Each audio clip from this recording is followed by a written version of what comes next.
All right, we've got Robert Charles with us right now, the former Assistant Secretary of State under President Bush, 43, with us right now. Robert, thank you for taking the time to come, because a couple of things on this whole Judge Kavanaugh thing are remarkable to me, not the least of which is the witness setting the parameters by which she will testify. It's usually the other way around.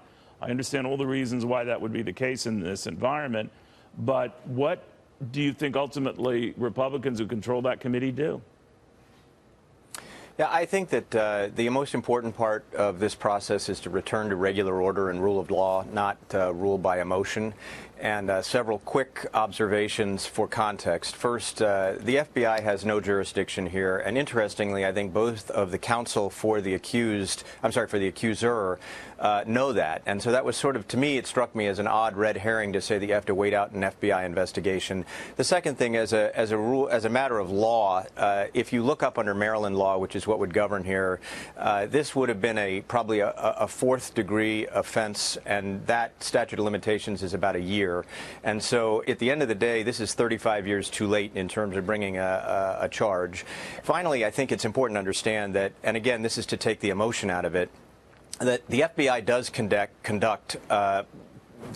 clearance investigations, and this particular candidate, this nominee, Judge Kavanaugh, has been investigated 6 times. He's had 6 successive full field investigations, which means that when you do an SF-86 and you apply for that way back at the beginning when he was working in the White House and later as a judge, you have to account for every 3-week period in your life back to the age of 16, and you have to have, they do interviews, 60 or 100 interviews on all the people in that period of time.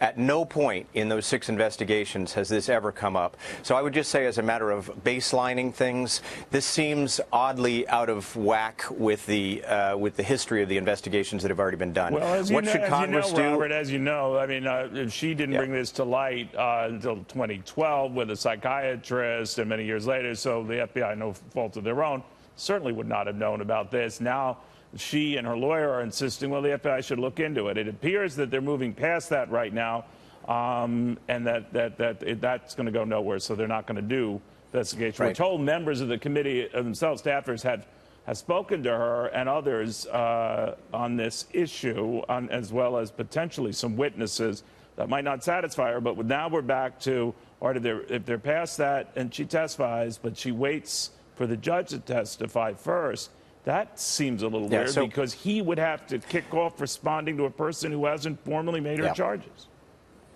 Yeah, this is definitely a tail wagging the dog situation. End of the day, having run an oversight committee for 5 years, I will tell you what should happen. What should happen right now is she and her counsel should be given the opportunity in a closed hearing to present their direct testimony, and that direct testimony should then be cross-examined by a committee counsel for as long as it takes, not 5-minute rule, but half an hour, 3 hours, 5 hours if it takes.